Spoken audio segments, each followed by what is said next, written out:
Caribbean. Personally, people expect, as the CEO of the International Airport Development Company, which is my position, people expect that I'm an engineer, and they start talking as though they expect me to understand engineering, and I keep nodding, let them feel that I'm an engineer, but I am, by training, an economist, a financial economist. So I look forward very much to the discussion this afternoon. Thank you. Good morning, everybody. My name is Air Commodore Kwame Murphy, the Director General, Ghana Civil Aviation Authority. I'm also the President of the African Civil Aviation Commission. And personal fact, 59 years. My name is Emmanuel Kotia. I come from the Kofi Annan International Peacekeeping Training Center. We've been discussing with CIFAL Atlanta to collaborate with each other to be able to run courses on human security and other aspects so far as the African region is concerned. Personal fact, I'm a 7 military colonel in the Ghana Armed Forces. Thank you. Good morning. My name is Celso Jaque. I am ambassador of Argentina to Colombia and now member of CIFAL Atlanta board. My hobbies are the music, and cooking and bicycle. Good morning and bonjour everybody. My name is Charles Altidore. I am from Haiti and I work like a financial manager. Sometimes I work like financial manager, sometimes administrative manager, sometimes financial and administrative manager.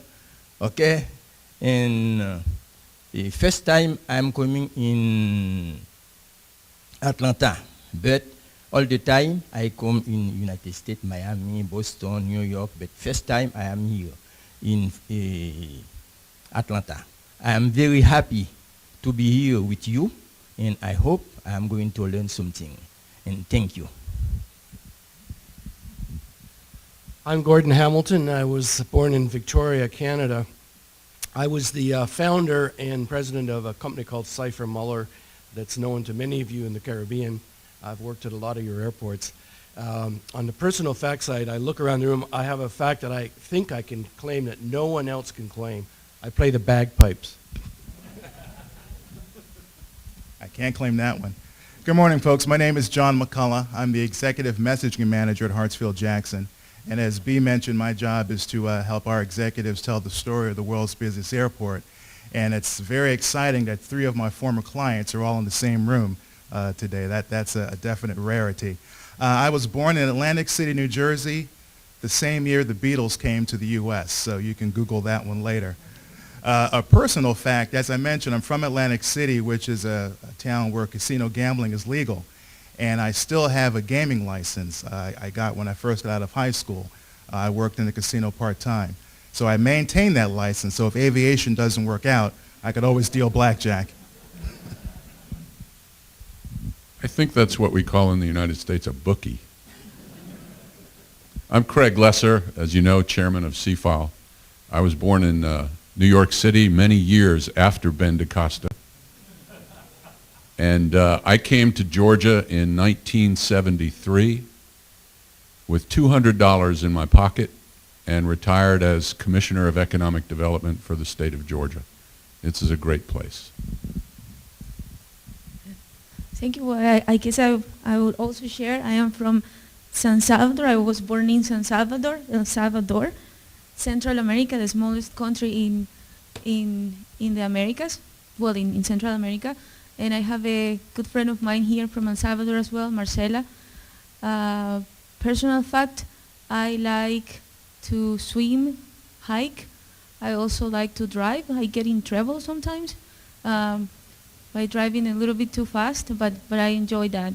And without further ado, I would like to invite Mr. DaCosta, our aviation advisor at CIFAL Atlanta and also former General Aviation General Manager at Hartsfield-Jackson Atlanta International Airport.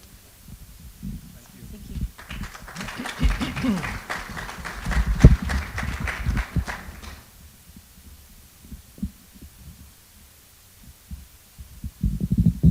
Hi, y'all.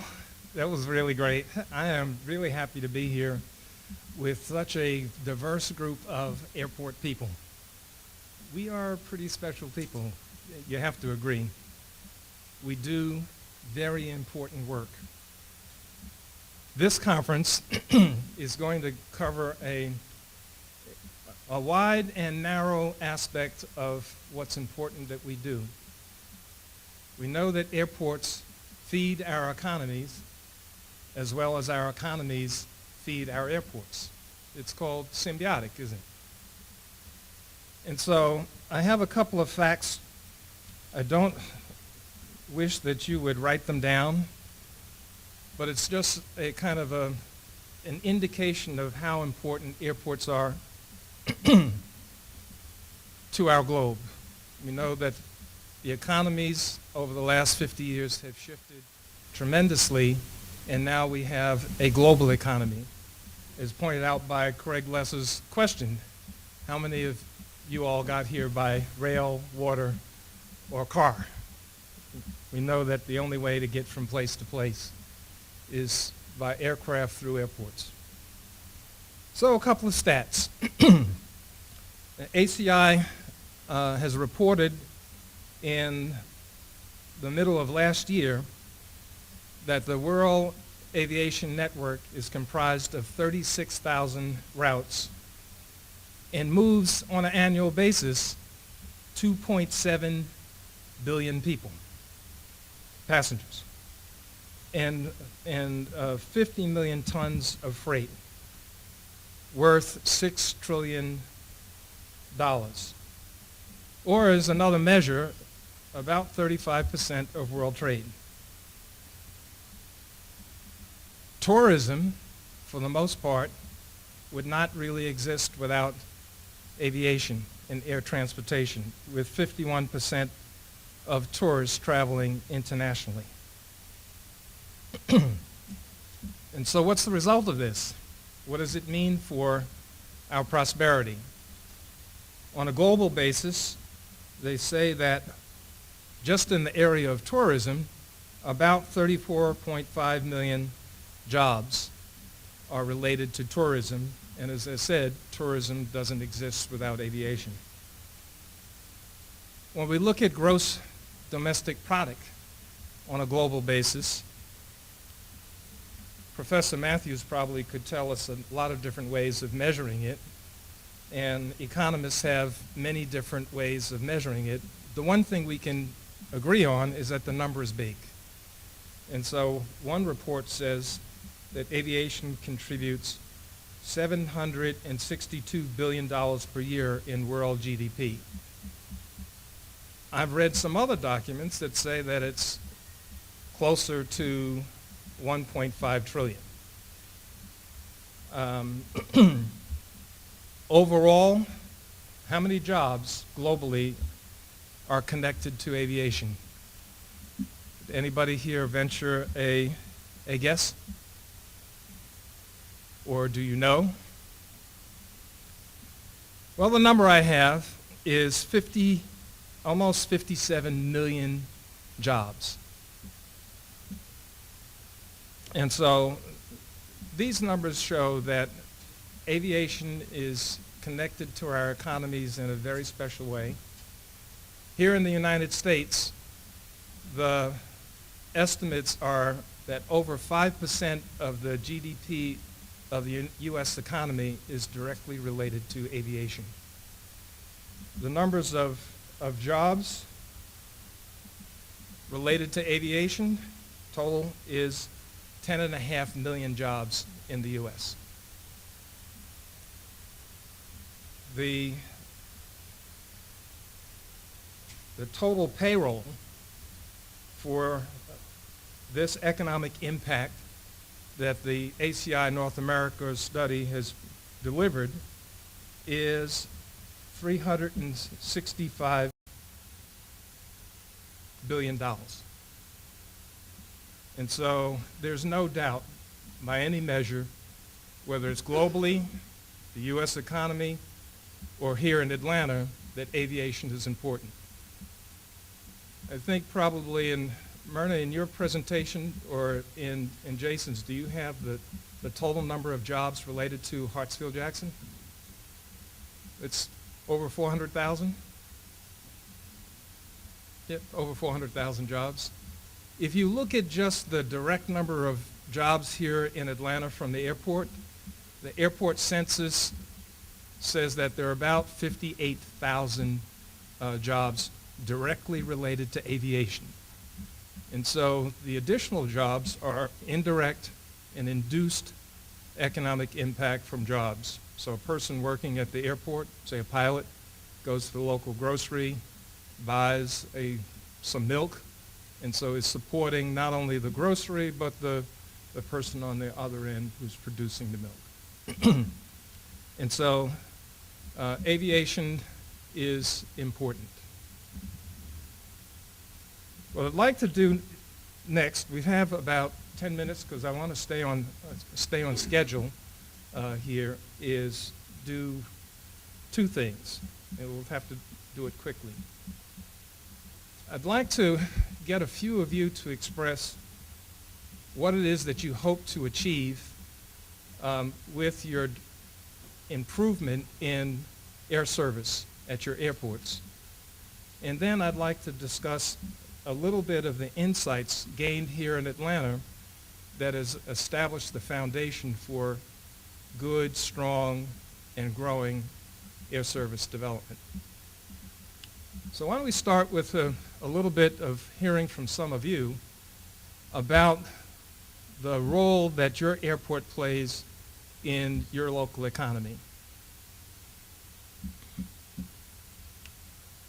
So I'll just start with the people I met last night. Grace from Jamaica.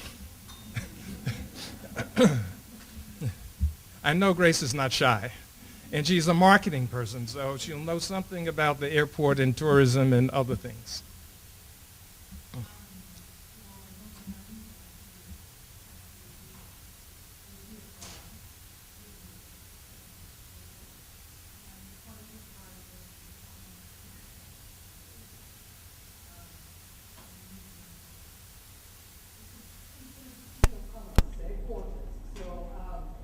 Having that airport to really bring them in and give them the first experience of the capital city.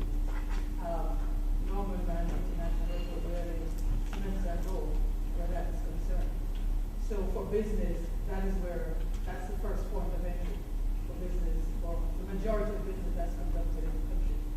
So that I would say the Norman ran. So your airport is a magnet for commerce and the leaders of commerce. So major facilities or corporate headquarters would be associated with the airport? Absolutely. Well, who else has that, where their airport is a magnet for commerce and some of the headquarters for corporations? So you might realize here in Atlanta, we have many of what they call the Fortune 500 companies, and the reason they're here is because of Hartsfield-Jackson. Someone else would share with us their insight about the magnet that their airports are for corporate headquarters or commerce.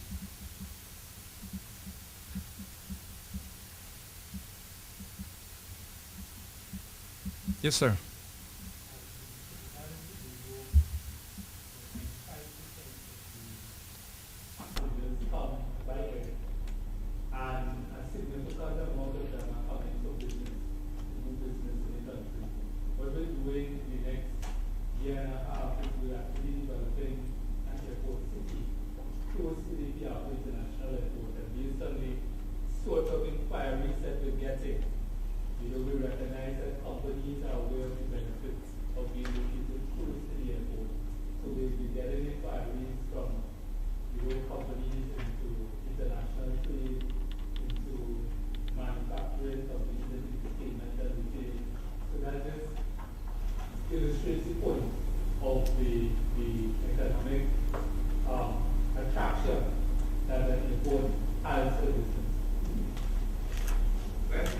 I think you'll note when you hear from Jason that the knowledge of your local economic features is critical to starting your approach to enhanced air service development. And so if you know that much of your present base for traffic is the business traveler, then you will look to improve on that. And so rather than starting new, you'll start where you are strong and you build on your strength. Anybody would like to express the aspect of tourism, of how your airport is connected to tourism? Yes, sir, Andrew.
Yes, ma'am.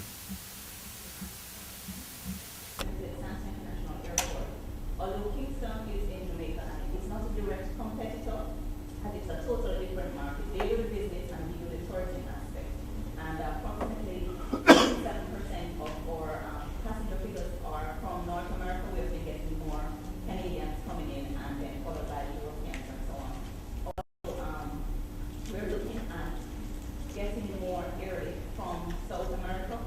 We currently added Cuba, and that has been taken on. We started with 2 flights, and now we have 4 flights weekly.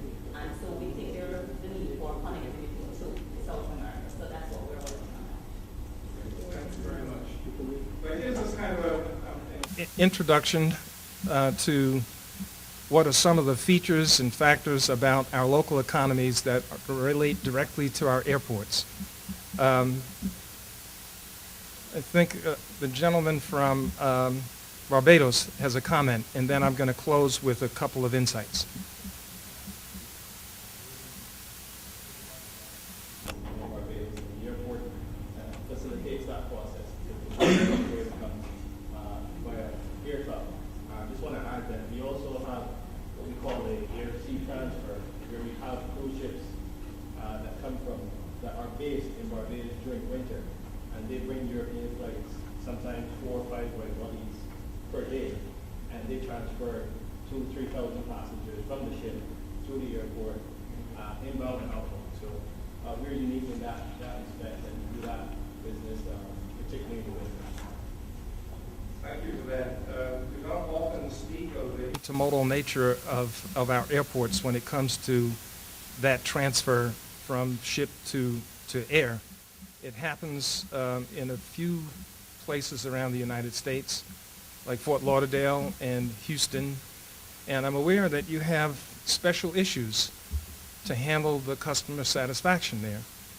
You have several thousand people who come to the airport all at once, and you have to handle so many bags because the ship travelers usually carry a lot more baggage. And so customer satisfaction will be a critical aspect of your handling these peak loads, don't you think? So, a couple of insights. If you're going to have air service development where you can advance it, there are a lot of things that you have to pay attention to, but in my experience, there are some of the critical things that you must pay attention to. And this is what I've learned at running large hub airports in the U.S., and I can only guess that these are also important for you. The first is safety.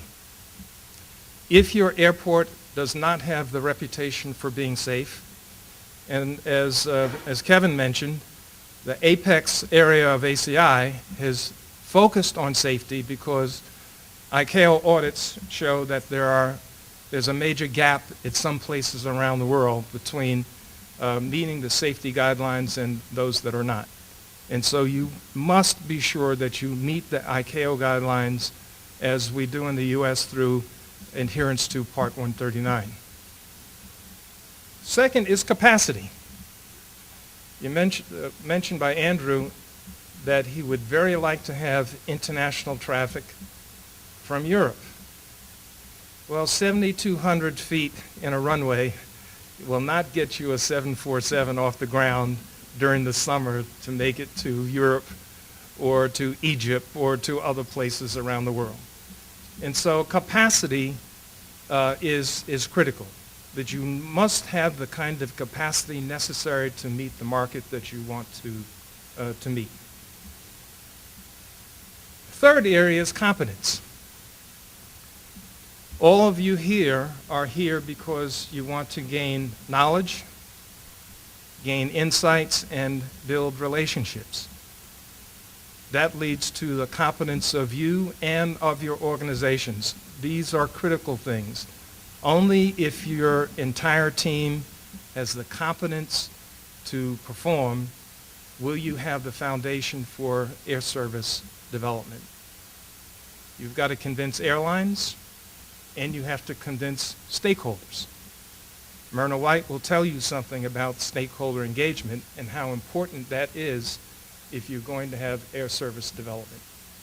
From your hotels, your convention and visitors bureaus, your airlines, at various levels in the airline. It's not just one person who must decide to enhance traffic, put new flights in, or new destinations. And then, I guess lastly, I would say, there are many other things, but critical is customer satisfaction. If the customers aren't happy, you're going to lose the battle.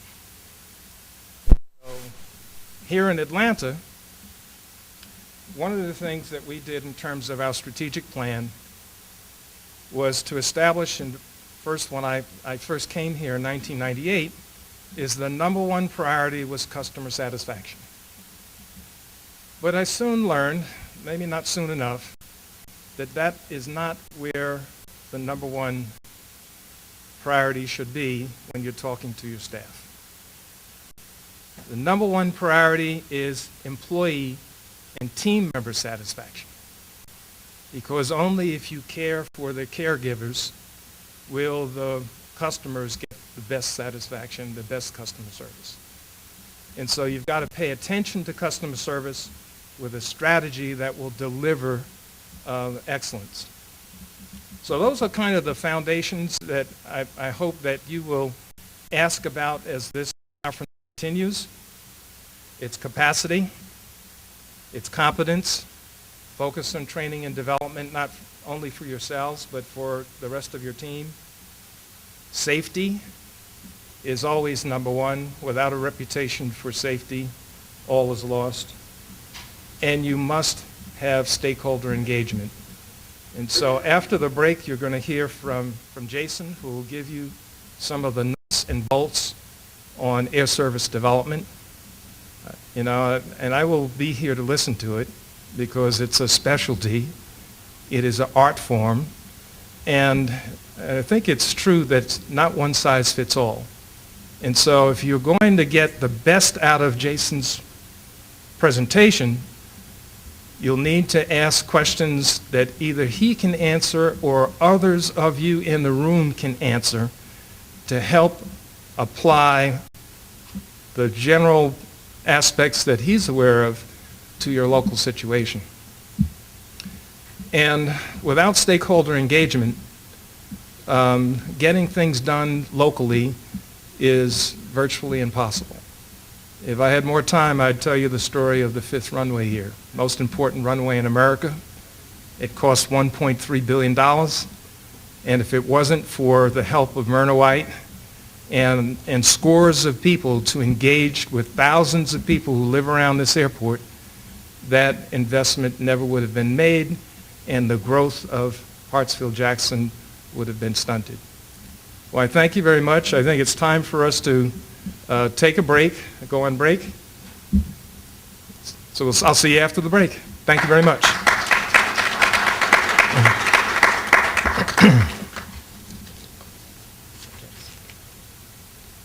We have a break, 15 minutes. It is served right across this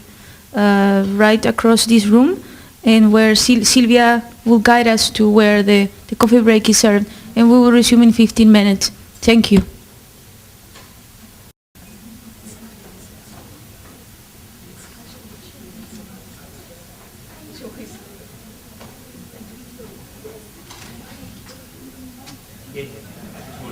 John and a few other people. How are you? Hi there. John.